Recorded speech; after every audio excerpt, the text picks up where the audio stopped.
A Step into the Past Volume 24 Chapter 8.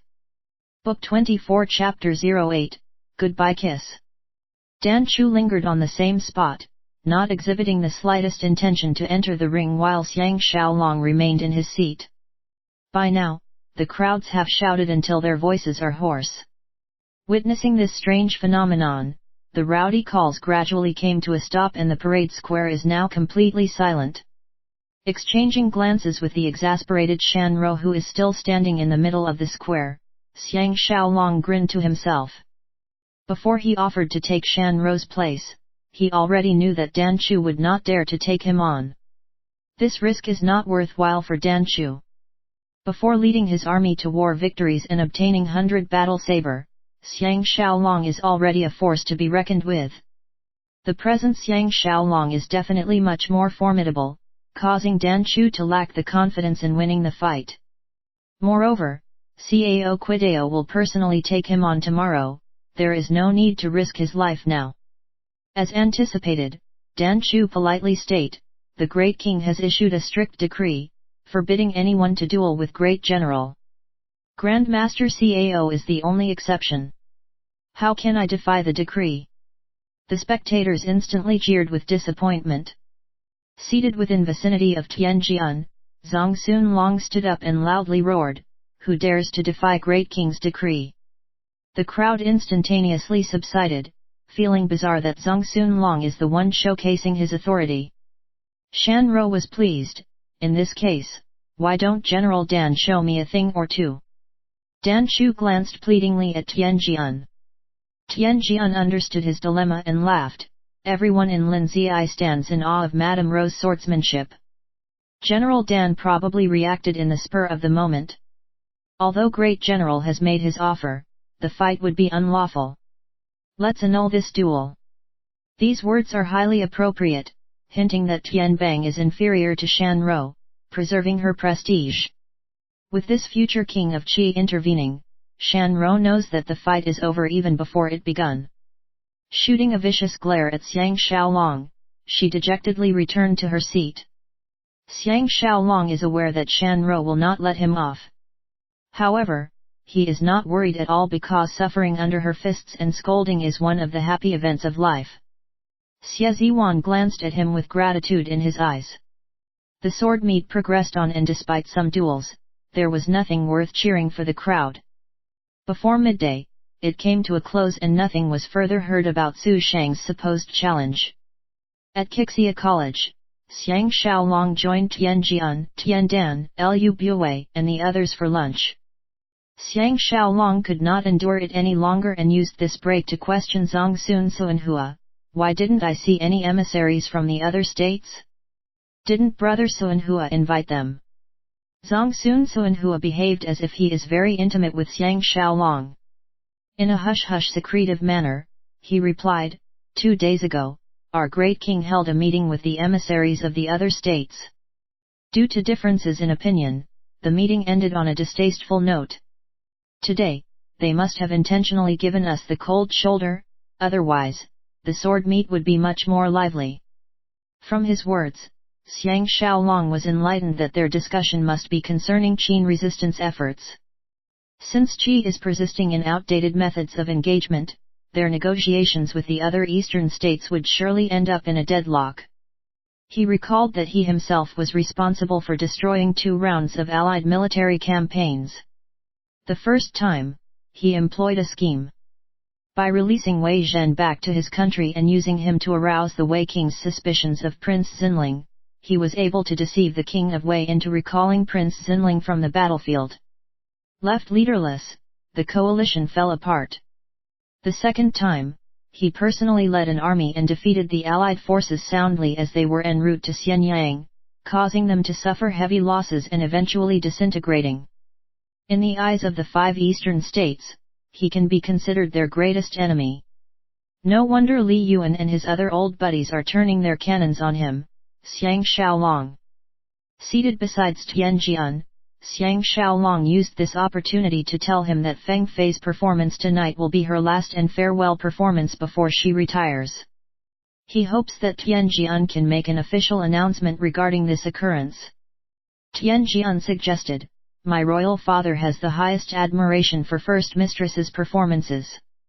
Getting him to announce it would be even better." Xiang Xiaolong praised, "That would be really wonderful. After I offer my congratulations tonight, I will return home earlier to rest in preparation for the duel tomorrow night. Please confer my thanks to the great king on my behalf."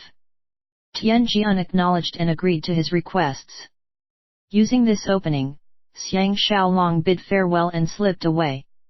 Back at Tingsong Villa, most of the troop members have entered the palace for the performance, leaving only a few maids and servants to watch over the premises. The ambience is now cold and uninviting. Just as Xiang Xiaolong was about to climb the stairs to the main hall, Yao Sheng caught up to him from the back, exclaiming, "Great General, your servant has something to report." Only now did Xiang Xiaolong remember that he had instructed him to put Guo Kai and Han Chuang under surveillance. After he discovered Zhang Sun Long father and son secretly working with his enemies, and thinking that Yao Sheng is from Zhang Sun family, he did not follow up with his progress. Once the two men sat down at a corner, Yao Sheng narrated with a serious expression, "For the past 2 days, emissaries of the 3 states, Chu and Yan, were engaged in one meeting after another. The most frequent meetings occur between the 2 states of Zhao and Yan. After further investigation, my subordinates reported that swordsmen of both states have sneaked into Linzai city while posing as tourists or guests of the birthday celebrations." Xiang Xiaolong asked his first question, "Did you tell Master Long or Brother Sunhua about these information?" Yao Sheng shook his head, declaring, "Young Master has given specific instructions, saying that as long as we are assigned to Great General, we need not report anything to them. Therefore, they have no idea about this." Xiang Xiaolong praised, "Only people like you and your men who are familiar with Linzai and local issues are able to distinguish the real identities of these Yan and Zhao swordsmen." Suppressing his voice, Yao Sheng added, "Yesterday evening, Yan Suyaj and Zhao Guo Kai went on a tour of Qixia College together. According to the observation of my stalkers, they seemed to be conducting some sort of site inspection." Xiang Xiaolong was hit by realization, could Guo Kai and company be so intelligent to correctly guess that he would make his getaway tomorrow and is therefore laying an ambush for him? Of course that would only happen after the duel with Cao Quidao. For the sake of their own states, everyone is resorting to ruthless methods, even Suyaj is of no exception. If they can somehow impersonate themselves as Qi swordsmen and murder Xiang Xiaolong in the territory of Qi, it would be a miracle if Qin and Qi can avoid going to war. Yao Sheng updated, "Is Great General aware that Grandmaster Cao has requested the Great King to issue an imperial decree, stating that no one is allowed to view or disturb the duel between him and Great General? As a result, before the end of the duel, everyone must stay within the city and even we are not allowed to step into the perimeter of Qixia College." In his mind, Xiang Xiaolong grasped that while this is highly beneficial for him who is planning a getaway, it too provides great convenience for anyone who is trying to ambush him. Frowning, he interrogated, "Does the report include details such as where they make special stops or spent an extended period of time?" Producing a geographical map of Qixia College and its surroundings, Yao Sheng painstaking and clearly indicated the traveling path of Guo Kai and Suyaj, where they stopped and how long was each stop. Xiang Xiaolong was taken aback, "Your stalkers are truly meticulous." Yao Sheng cheerfully answered, "Your servant recognizes the importance of this matter and was personally involved in the stalking." From the bottom of his heart, Xiang Xiaolong praised him and instructed him to keep this report strictly confidential. Yao Sheng was hoping mad, "The people of Yan are scoundrels and it is so obvious to me that they are here with malicious agendas, trying to disrupt the friendly diplomacy between us and Qin. Why don't Great General directly feedback this scheme to the Great King, beseeching him to send soldiers to protect Great General or specially allowing us to wait for Great General's triumphant return at the bottom of stargazing platform?" As Xiang Xiaolong have other plans in mind, he would not accept his suggestion. Smiling as he patted his shoulder, Xiang Xiaolong wondered, they would not dare to make any moves within the vicinity of Qixia College. In my opinion, they would probably lay an ambush on the road back to the city. Both sides of the road are thick, snow-covered forests, making it a perfect ambush location. Can you prepare a fire rocket for me? When I am on my way back to the city, I will light the rocket and summon you guys to me. Agreeing that this is the best way out, Yao Sheng could not help but ask, isn't Great General angry with them? Xiang Xiaolong sighed, Suyaj and Guo Kai can be considered my acquaintances. Although we would surely meet on the battlefield one day, I hope I can avoid these petty clashes with them. Live and let live. With admiration written all over his face, Yao Sheng excused himself. Sitting alone in the hall, his mind is once again filled with thoughts. Recovering from his short daze, he returned back to the rear courtyard. As he strolled along, he can sense the cold and lonely aura of Ting Song Villa, feeling melancholic as it is now an empty nest with its occupants all gone. But once he reminded himself that he is going back to Xianyang tomorrow night, his heart immediately warmed up and felt fuzzy instead. Back home, he must do his best to comfort his pretty wives and lovely maids. Recalling that year when he was returning to Qin from Zhao, Ting Fangshi passed away while pining for him. He could not help but start to feel helpless and frustrated again. You rascal! I finally found you! As Xiang Xiaolong turned around in shock, Shan Ro was racing towards him, ready to vent her anger on him. With all his unhappiness chased away by this beauty, Xiang Xiaolong opened his palms, challenging, what does elder sister Ro plan to do to little brother? Grabbing his shirt at the chest area, Shan Ro glared at him with her almond-shaped eyes and cursed, how dare you spoil my fun? Who needs your help? Do you really think you are better than me? Finishing her sentences, she could not help but burst out in giggles. Xiang Xiaolong cannot resist her allure and patted her smooth face, chuckling, as a mother of 2 kids, you are still indulging in violence and fighting. Elder sister Ro should spare a thought for brother Xiet and avoid getting into scuffles with others. Since they met in Linzai, this is the first time they are sharing such physical intimacy. Her face turning slightly red, Shan Ro wailed, do you believe I will hack off your hand if you continue to touch me? Xiang Xiaolong groaned, I am leaving tomorrow night, let me take advantage of you while I can. Shan Ro was incredulous, why didn't you tell me earlier? Xiang Xiaolong whispered, I just made up my mind. You must not tell anyone about this. After withstanding 10 blows from your master, I'll be on my way. Revealing her concern for Xiang Xiaolong, Shan Ro checked, except for the river route that is passable, all road leading away from Linzai are all blockaded by snow. Tomorrow, you will be at the center of everyone's attention, how can you possibly sail away? Who is the person arranging your transport? Pulling her to the garden, Xiang Xiaolong explained, I have a safe and excellent traveling method, otherwise, how could I avoid the massive manhunt of the 3 states?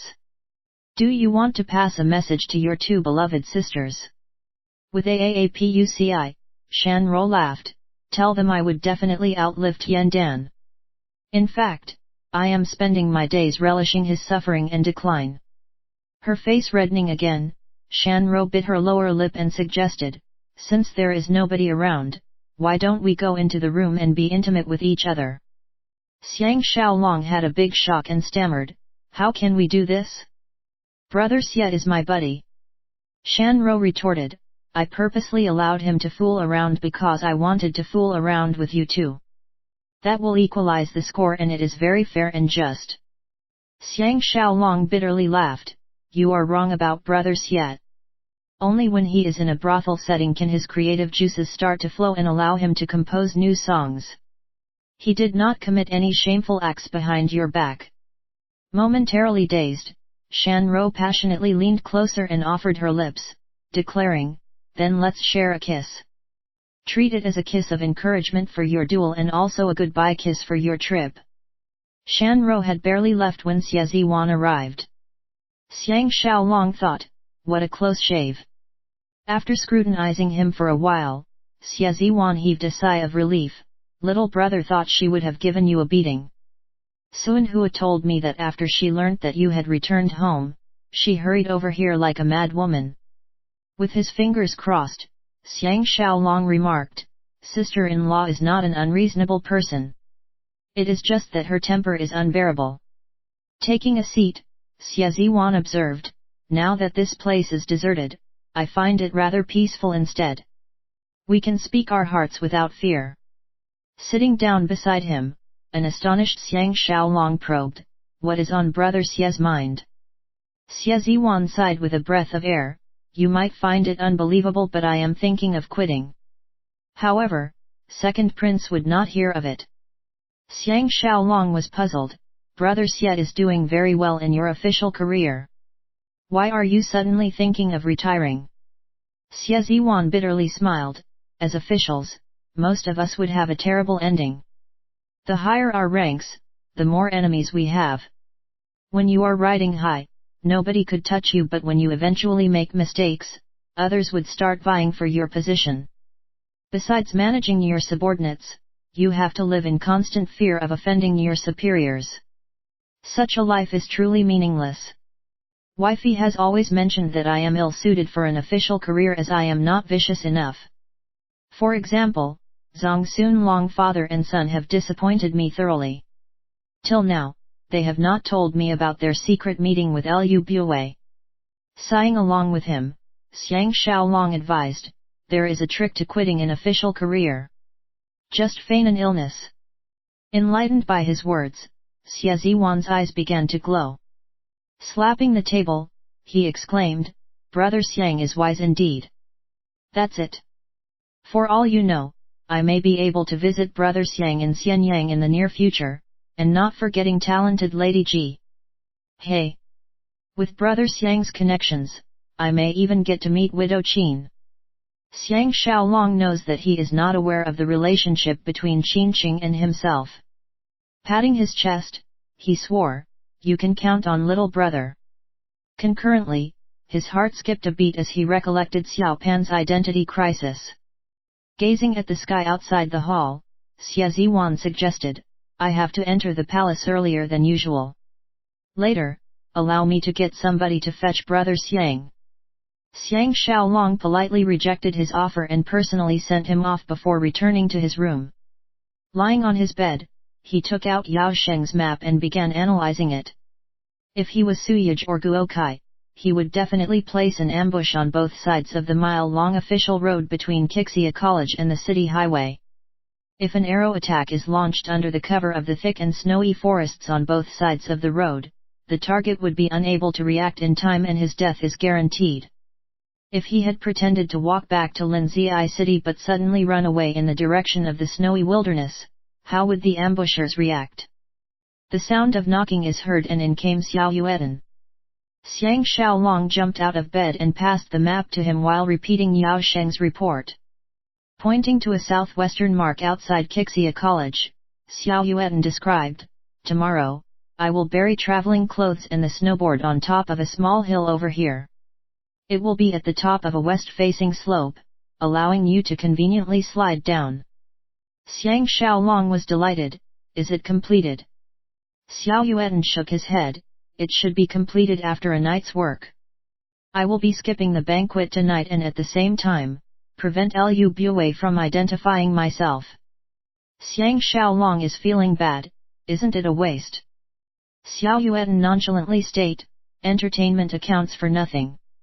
Only when Xiaolong has safely returned to Xianyang can we continue our campaign against Lu Bue.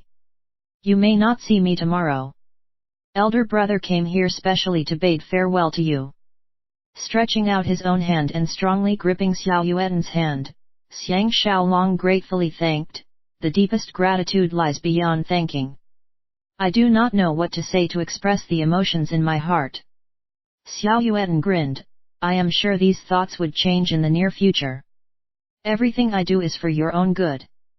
Help elder brother send my regards to Yanran and the others, tell them elder brother misses them terribly. Xiang Xiaolong was baffled, why is elder brother speaking like this? No matter what happens, I, Xiang Xiaolong, would never blame you for anything. Staring intently at Xiang Xiaolong, Xiao Yuan warned, a man's heart is impossible to fathom. Do not keep thinking that you can get away with merely 10 strokes. You must always take precautions in case he changes his mind due to aggravation. Xiang Xiaolong nodded, after making the mistake of trusting Li Yuan and Han Chuang, I am not as gullible as before. Hearing his words, Xiao Yuan became visibly relaxed. He further reminded, if you can survive this difficulty and successfully return to Xianyang, your victory would be complete. Otherwise, all your previous efforts would have gone down the drain. In his mind, Xiang Xiaolong knows that he still have to resolve Xiao Pan's identity predicament. Unfortunately, he cannot share this burden with Xiao Yuan. He solemnly swore, I would not lose this fight. Xiao Yuan was elated, Xiaolong has finally regained your confidence. Xiang Xiaolong muttered to himself, it is very mysterious. Having lost 100 battle saber and repossessing it later, I felt like a completely different person. I felt as if I did not suffer a crushing defeat at the hands of Li Mu. It was a full recovery from the period of time when I was utterly depressed. Xiao Yuan stood up and bade, there is no need to send me off. Please take good care of yourself.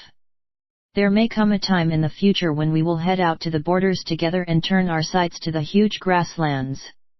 His eyes trailing Xiao Yuan's back until he disappeared at the extreme end of the corridor, Xiang Xiaolong suddenly remembered the first time when he met Xiao Yuan in Handan.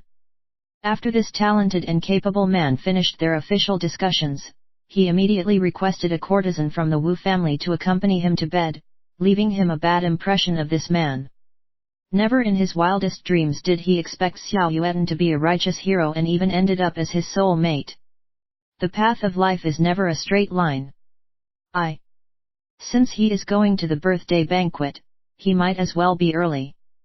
Since he became a fugitive, not a day goes by without him pining for his home. Only at home can he find the long-awaited feelings of true happiness and peace.